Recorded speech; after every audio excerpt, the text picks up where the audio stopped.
Hi ಎಲ್ರಿಗೂ ನಮಸ್ಕಾರ. Share market in Kannada ಚಾನೆಲ್ಗೆ ನಿಮಗೆ ಸ್ವಾಗತ. ಮಾರ್ಚ್ 30ರ ಮಾರ್ಕೆಟ್ ಅಪ್ಡೇಟ್ನ ಅಬ್ಸರ್ವ್ ಮಾಡೋದಾದರೆ ಮಾರ್ಕೆಟ್ನ ವೀಕ್ನೆಸ್ ಇವತ್ತು ಕೂಡ ಕಂಟಿನ್ಯೂ ಆಯಿತು. ನಿಫ್ಟಿ ಆಲ್ಮೋಸ್ಟ್ 500 ಪಾಯಿಂಟ್ಗಳಷ್ಟು ಕರೆಕ್ಟ್ ಆಗಿದೆ. 2.15% ಡೌನ್ ಸೈಡ್ ನಿಫ್ಟಿಯಲ್ಲಿ ನೋಡೋದಕ್ಕೆ ಸಿಕ್ತು. 22,300 ಅರೌಂಡಲ್ಲಿ ಈಗ ನಿಫ್ಟಿ ಟ್ರೇಡ್ ಆಗ್ತದೆ. ಬೆಳಿಗ್ಗೆ ಸ್ವಲ್ಪ ಮಟ್ಟಿಗೆ ರಿಕವರಿ ನಿಫ್ಟಿಯಲ್ಲಿ ನೋಡೋದಕ್ಕೆ ಸಿಕ್ತು, ಬಟ್ ಹೈಯರ್ ಲೆವೆಲ್ಗಳಲ್ಲಿ ನಿಫ್ಟಿ ಸಸ್ಟೈನ್ ಆಗಲಿಲ್ಲ. ಸೊ 22,000 ಒಂದು ಕ್ರೂಷಲ್ ಸಪೋರ್ಟ್ ಆಗಿರುತ್ತೆ. ಆ ಒಂದು ಲೆವೆಲ್ಸ್ ಕೂಡ ಬ್ರೇಕ್ ಆದರೆ ಇನ್ನೂ ಹೆಚ್ಚಿನ ವೀಕ್ನೆಸ್ನ ಎಕ್ಸ್ಪೆಕ್ಟೇಷನ್ ನಿಫ್ಟಿಯಲ್ಲಿ ಇರುತ್ತೆ. ಹಾಗೆ ಇವತ್ತು ನಿಫ್ಟಿಯ ಎಕ್ಸ್ಪೈರಿ ಕೂಡ ಇತ್ತು. ಸೊ ಯೂಶಲಿ ಮಂಗಳವಾರದ ದಿನ ಎಕ್ಸ್ಪೈರಿ ಇರುತ್ತೆ. ಮಾರ್ಚ್ 31ಕ್ಕೆ ಮಹಾವೀರ್ ಜಯಂತಿ ಇರೋದ್ರಿಂದ ಮಾರ್ಕೆಟ್ ಹಾಲಿಡೇ ಆಗಿರುತ್ತೆ.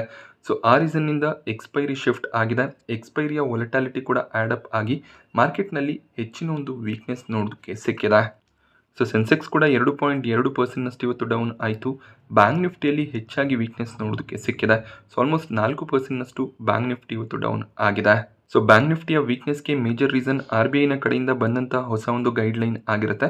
ಯೂಶಲಿ ಬ್ಯಾಂಕ್ಗಳು ಲೋನ್ಗಳನ್ನು ಕೊಟ್ಟು ಪ್ರಾಫಿಟ್ಸನ್ನು ಜನರೇಟ್ ಮಾಡೋದು ಅಷ್ಟೇ ಅಲ್ಲದೆ ಕೆಲವೊಂದಿಷ್ಟು ಕರೆನ್ಸಿಗಳನ್ನು ಕೂಡ ಇಟ್ಕೊಂಡು ಆ ಕರೆನ್ಸಿಯ ವ್ಯಾಲ್ಯೂ ಇನ್ಕ್ರೀಸ್ ಆದಾಗ ಅದರಿಂದ ಪ್ರಾಫಿಟ್ಸನ್ನು ಜನರೇಟ್ ಮಾಡ್ತಾರೆ. ಯೂಶಲಿ ಡಾಲರ್ಸನ್ನು ಬ್ಯಾಂಕ್ಗಳು ಹೋಲ್ಡ್ ಮಾಡ್ತಾರೆ. ಡಾಲರ್ ಪ್ರೈಸಸ್ ಇನ್ಕ್ರೀಸ್ ಆಗ್ತಾ ಹೋದಾಗ ಆ ಡಾಲರ್ಸನ್ನು ಕಡಿಮೆ ಪ್ರೈಸ್ನಲ್ಲಿ ಏನು ಅಕ್ವೈರ್ ಮಾಡ್ಕೊಂಡಿರ್ತಾರೆ ಅದನ್ನು ಸೆಲ್ ಮಾಡಿ ಅವರು ಅದರಿಂದ ಪ್ರಾಫಿಟ್ಸನ್ನು ಮಾಡ್ತಾರೆ. ಸೊ ಇದು ಬ್ಯಾಂಕ್ನ ಪ್ರಾಫಿಟ್ನ ಒಂದು ಪಾರ್ಟ್ ಆಗಿರುತ್ತೆ. ಸೊ ಈಗ RBI ಈ ಒಂದು ಫಾರೆಕ್ಸ್ ಸ್ಪೆಕ್ಯುಲೇಷನನ್ನು ಕಡಿಮೆ ಮಾಡೋದಕ್ಕೆ ಬ್ಯಾಂಕ್ಗಳಿಗೆ ಹೊಸ ಒಂದು ಡೈರೆಕ್ಷನನ್ನು ಕೊಟ್ಟಿದೆ. ಸೊ ಬ್ಯಾಂಕ್ಗಳು ಈಗ $100 ಮಿಲಿಯನ್ ಫಾರಿನ್ ಎಕ್ಸ್ಚೇಂಜನ್ನು ಮಾತ್ರ ಹೋಲ್ಡ್ ಮಾಡ್ಕೋಬೋದಾಗುತ್ತೆ. ಅಂದರೆ ಮಿಕ್ಕಿರುವಂಥ ಕರೆನ್ಸೀಸ್ ಏನಿದೆ ಅದನ್ನು ಅವರು ಸೆಲ್ ಮಾಡಬೇಕಾಗುತ್ತೆ. ಸೊ ಡಾಲರ್ನಲ್ಲಿ ಸೆಲ್ಲಿಂಗ್ ಬಂದಾಗ ಸ್ವಲ್ಪ ಮಟ್ಟಿಗೆ ರೂಪಾಯಿ ಸ್ಟ್ರೆಂಥೆನ್ ಆಗ್ಬೋದು ಅನ್ನೋದು RBIನ ಒಂದು ವ್ಯೂ ಆಗಿರುತ್ತೆ. ಬಟ್ ಡಾಲರ್ನ ಮುಂದೆ ರೂಪಾಯಿ ಆಲ್ರೆಡಿ 95ರ ಲೆವೆಲ್ನ ಕೆಳಗಡೆ ಹೋಗಿದೆ. ಸೊ ಇವತ್ತು ಆ ಒಂದು ಲೆವೆಲ್ಸ್ ಕೂಡ ಕ್ರಾಸ್ ಆಯಿತು. ಸೊ RBIನ ಗೈಡ್ಲೈನ್ನಿಂದ ಸಡನ್ನಾಗಿ ಬ್ಯಾಂಕ್ಗಳು ತಮ್ಮ ಒಂದು ಹೋಲ್ಡಿಂಗನ್ನು ಸೆಲ್ ಮಾಡೋದಿಲ್ಲ. ಅವರಿಗೆ ಒಂದು ಸ್ವಲ್ಪ ಟೈಮ್ ಇರುತ್ತೆ. ಆ ಟೈಮ್ ಬೇಸಿಸ್ ಮೇಲೆ ಅವರು ಮಿಕ್ಕಿರುವಂಥ ಡಾಲರ್ಸ್ ಅಥವಾ ಕರೆನ್ಸೀಸ್ ಏನಿದೆ ಅದನ್ನು ಸೆಲ್ ಮಾಡಬೇಕಾಗತ್ತೆ.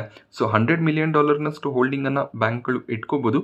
ಅದಕ್ಕಿಂತ ಹೆಚ್ಚಿನ ಒಂದು ಹೋಲ್ಡಿಂಗ್ ಇದ್ದರೆ ಅದನ್ನು ಅವರು ಸೆಲ್ ಮಾಡಲೇಬೇಕಾಗತ್ತೆ.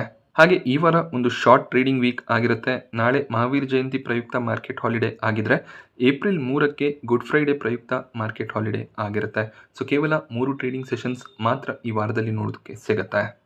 IT ಸೆಕ್ಟರ್ನ ಸ್ಟಾಕ್ಗಳಲ್ಲಿ ಕೂಡ ಇವತ್ತು 1.6% ಡೌನ್ ಸೈಡ್ ನೋಡೋದಕ್ಕೆ ಸಿಕ್ಕಿದೆ. ಸೊ ಕಂಪ್ಯಾರಿಟಿವ್ಲಿ IT ಸ್ಟಾಕ್ಗಳು ಸ್ವಲ್ಪ ಮಟ್ಟಿಗೆ ಸ್ಟ್ರೆಂಥೆನ್ ಆಗ್ತದೆ. ಹಾಗೆ ವೀಕೆಂಡ್ನಲ್ಲಿ ಕೆಲವೊಂದಿಷ್ಟು ರಿಪೋರ್ಟ್ಗಳು ಕೂಡ ನೋಡೋದಕ್ಕೆ ಸಿಕ್ಕಿತ್ತು.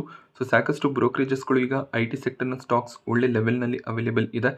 ಲಾಂಗ್ ಟರ್ಮ್ನ ವ್ಯೂ ಇದ್ದರೆ IT ಸೆಕ್ಟರ್ನ ಸ್ಟಾಕ್ಗಳಲ್ಲಿ ಬೈಯಿಂಗನ್ನು ಮಾಡ್ಬೋದು ಅಂತ ತಮ್ಮ ಒಂದು ರೆಕಮೆಂಡೇಷನ್ಸ್ಗಳನ್ನು ಕೊಡ್ತಿದ್ದಾರೆ.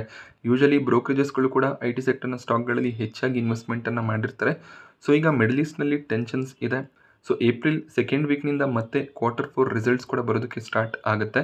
ಅಕ್ಸೆಂಚರ್ ರಿಸಲ್ಟ್ ಸ್ಟ್ರಾಂಗ್ ಆಗಿತ್ತು. ನೋಡಬೇಕಾಗುತ್ತೆ ಭಾರತದ IT ಕಂಪನಿಗಳು ಯಾವ ರೀತಿಯ ರಿಸಲ್ಟ್ಸನ್ನು ಡಿಕ್ಲೇರ್ ಮಾಡ್ತಾರೆ ಅಂತ.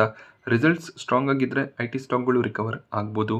ಹಾಗೆ ಆಟೋ ಸೆಕ್ಟರ್ನ ಸ್ಟಾಕ್ಗಳಲ್ಲಿ ಕೂಡ ವೀಕ್ನೆಸ್ ಕಂಟಿನ್ಯೂ ಆಗ್ತದೆ. ಆಲ್ಮೋಸ್ಟ್ ಎಲ್ಲ ಸೆಕ್ಟರ್ ಇವತ್ತು ನೆಗೆಟಿವ್ ಆಗಿನೇ ರಿಯಾಕ್ಟ್ ಮಾಡಿದೆ. ಮಿಡಲ್ ಈಸ್ಟ್ನಲ್ಲಿ US ಮತ್ತು ಇರಾನ್ ನಡುವೆ ಕಾನ್ಫ್ಲಿಕ್ಟ್ಸ್ ಎಂಡ್ ಆಗೋ ರೀತಿಯಲ್ಲಿ ಕಾಣಿಸ್ತಿಲ್ಲ. US ಈಗ ಗ್ರೌಂಡ್ ಅಟ್ಯಾಕನ್ನು ಕೂಡ ಇರಾನ್ನ ಮೇಲೆ ಮಾಡ್ಬೋದು ಅನ್ನುವಂಥ ಒಂದು ರಿಪೋರ್ಟ್ ಇದೆ.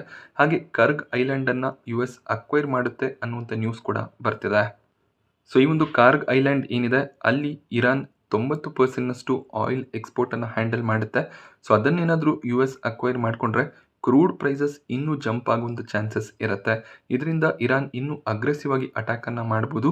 ಹಾಗೆ ಕ್ರೂಡ್ ರಿಫೈನರಿಗಳ ಮೇಲೆ ಸಾಕಷ್ಟು ಇಂಪ್ಯಾಕ್ಟ್ಸ್ ಆಗ್ಬೋದು. ಸೊ ಇದೆಲ್ಲ ಕೂಡ ಮಾರ್ಕೆಟ್ನ ಮೇಲೆ ನೆಗೆಟಿವ್ ಇಂಪ್ಯಾಕ್ಟ್ ತರುವಂಥ ಚಾನ್ಸಸ್ ಇರುತ್ತೆ. ಸೊ ಈ ಒಂದು ವಾರ್ ಆದಷ್ಟು ಬೇಗ ಎಂಡ್ ಆದರೆ ಮಾರ್ಕೆಟ್ ಸಿಚುವೇಶನ್ಸ್ ಕೂಡ ಇಂಪ್ರೂವ್ ಆಗುತ್ತೆ. ಇಲ್ಲ ಅಂದರೆ ಸಿಚುವೇಶನ್ಸ್ ಇನ್ನಷ್ಟು ವರ್ಸ್ಟ್ ಆಗ್ತಾ ಹೋಗ್ಬೋದು. ಸೊ ಕೇವಲ ಮಾರ್ಕೆಟ್ ಸಿಚುವೇಶನ್ಸ್ ಅಲ್ಲ, ಆಲ್ರೆಡಿ ನಮಗೆ LPG ಶಾರ್ಟೇಜಸ್ ಆಗ್ತದೆ, ಪೆಟ್ರೋಲ್ ಡೀಸೆಲ್ ಶಾರ್ಟೇಜಸ್ ಕೂಡ ಆಗ್ತದೆ. ಈ ವಾರ್ ಇದೇ ರೀತಿಯಲ್ಲಿ ಕಂಟಿನ್ಯೂ ಆಗ್ತಾ ಹೋದರೆ ನಾವೇನು ದಿನನಿತ್ಯದ ವಸ್ತುಗಳನ್ನು ಬಳಸ್ತೀವಿ ಅದರ ಪ್ರೈಸಸ್ ಕೂಡ ಇನ್ಕ್ರೀಸ್ ಆಗ್ತಾ ಹೋಗುತ್ತೆ. ಇನ್ಫ್ಲೇಷನ್ ಇನ್ಕ್ರೀಸ್ ಆಗುತ್ತೆ. ಸೊ ಸಾಕಷ್ಟು ಪ್ರಾಬ್ಲಮ್ಸ್ ಕ್ರಿಯೇಟ್ ಆಗುವಂಥ ಸಾಧ್ಯತೆಗಳು ಇರುತ್ತೆ. ಸೊ ಭಾರತದಲ್ಲಿ ವಾರ್ ಆಗದೇ ಇದ್ರೂ ಕೂಡ ಸೊ ನಾವು LNG ಪೆಟ್ರೋಲಿಯಂಗೆ ಬೇರೆ ದೇಶಗಳ ಮೇಲೆ ಡಿಪೆಂಡ್ ಆಗಿದ್ದೀವಿ. ಸೊ ಆ ದೇಶಗಳಲ್ಲಿ ಪ್ರಾಬ್ಲಮ್ ಆದಾಗ ನಮ್ಮ ಎಕಾನಮಿಯ ಮೇಲೆ ಕೂಡ ಇಂಪ್ಯಾಕ್ಟ್ ಇದ್ದೇ ಇರುತ್ತೆ. ಸೊ ನಿಫ್ಟಿಯ ಟಾಪ್ ಗೇನರ್ಸ್ ಮತ್ತು ಲೂಸರ್ಸನ್ನು ಅಬ್ಸರ್ವ್ ಮಾಡಿದಾಗ ಇಂಡಾಲ್ಕೋ ಇವತ್ತು ಟಾಪ್ ಗೇನರ್ ಆಗಿತ್ತು. 2% ಜಂಪ್ ಇಂಡಾಲ್ಕೋ ಸ್ಟಾಕ್ ಪ್ರೈಸ್ನಲ್ಲಿ ನೋಡೋದಕ್ಕೆ ಸಿಕ್ಕಿದೆ. ಇದಕ್ಕೆ ರೀಸನ್ ಅಲ್ಯೂಮಿನಿಯಂ ಪ್ರೈಸಸ್ ಸ್ಟ್ರಾಂಗ್ ಆಗಿ ಗೇನ್ ಆಗಿದೆ. ಸೊ ಆದ್ದರಿಂದ ಇಂಡಾಲ್ಕೋ ಒಳ್ಳೆ ಒಂದು ಮಾರ್ಜಿನ್ಸನ್ನು ಪ್ರೊಟೆಕ್ಟ್ ಮಾಡ್ಕೋಬೋದು ಅನ್ನುವಂಥ ರೀಸನ್ನಿಂದ ಸ್ಟಾಕ್ ಸ್ಟ್ರಾಂಗ್ ಆಗಿ ಟ್ರೇಡ್ ಆಗಿದೆ.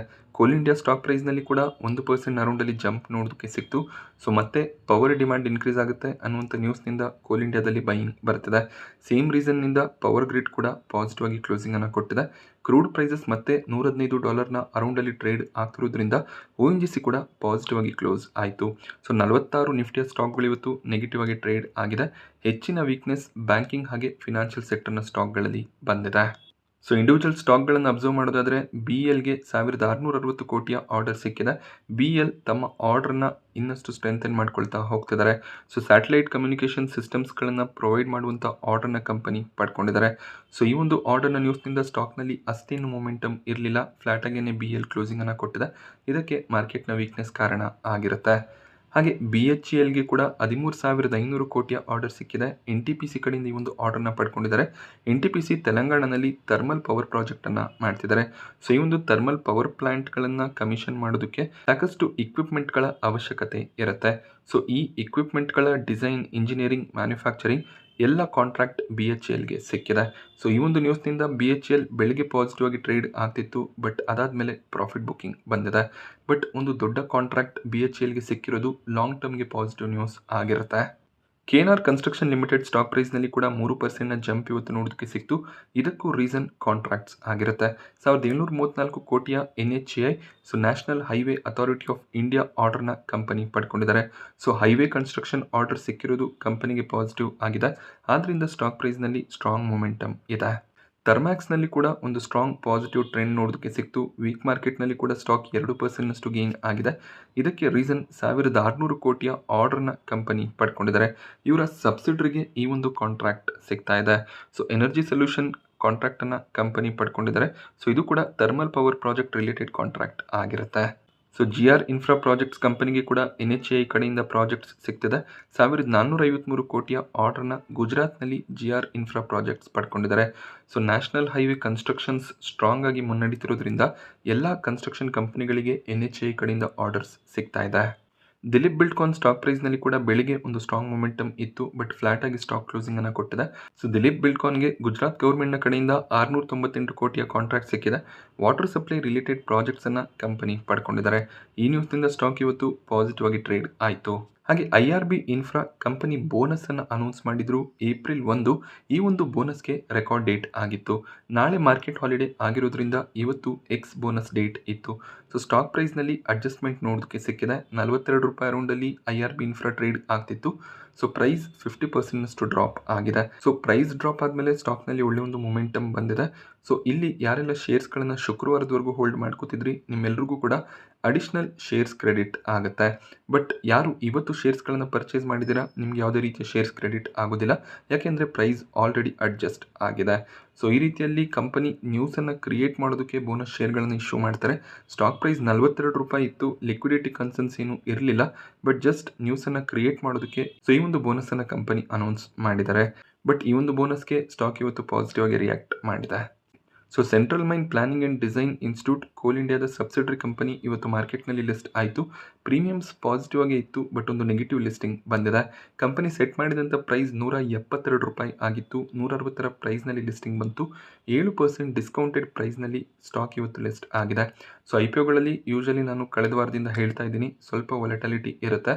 ಸೊ ವಾರ್ ಟೆನ್ಷನ್ಸ್ ಇರೋದ್ರಿಂದ ಎಕ್ಸ್ಪೆಕ್ಟೇಷನ್ ರೀತಿಯಲ್ಲಿ ಲಿಸ್ಟಿಂಗ್ಸ್ಗಳು ಬರೋದಿಲ್ಲ. ಇಲ್ಲಿ ಪ್ರೀಮಿಯಂ ಇದ್ರೂ ಕೂಡ ನೆಗೆಟಿವ್ ಲಿಸ್ಟಿಂಗ್ ಬಂದಿದೆ. ಲಿಸ್ಟಿಂಗ್ ಬಂದಮೇಲೆ ಸೆಲ್ಲಿಂಗ್ ಪ್ರೆಷರ್ ಬಂದಿದೆ. ಸೊ ಒಂದು ಪಾಸಿಟಿವ್ ಲಿಸ್ಟಿಂಗ್ನ ಎಕ್ಸ್ಪೆಕ್ಟೇಷನಲ್ಲಿ ಸಾಕಷ್ಟು ಜನ ಅಪ್ಲಿಕೇಶನ್ಸನ್ನು ಹಾಕಿರ್ತಾರೆ. ಸೊ ಎಕ್ಸ್ಪೆಕ್ಟೇಷನ್ನ ರೀತಿಯಲ್ಲಿ ಲಿಸ್ಟಿಂಗ್ ಬರದೇ ಇರೋದ್ರಿಂದ ಮೊದಲನೇ ದಿನವೇ ಸೆಲ್ಲಿಂಗನ್ನು ಮಾಡ್ತಾರೆ.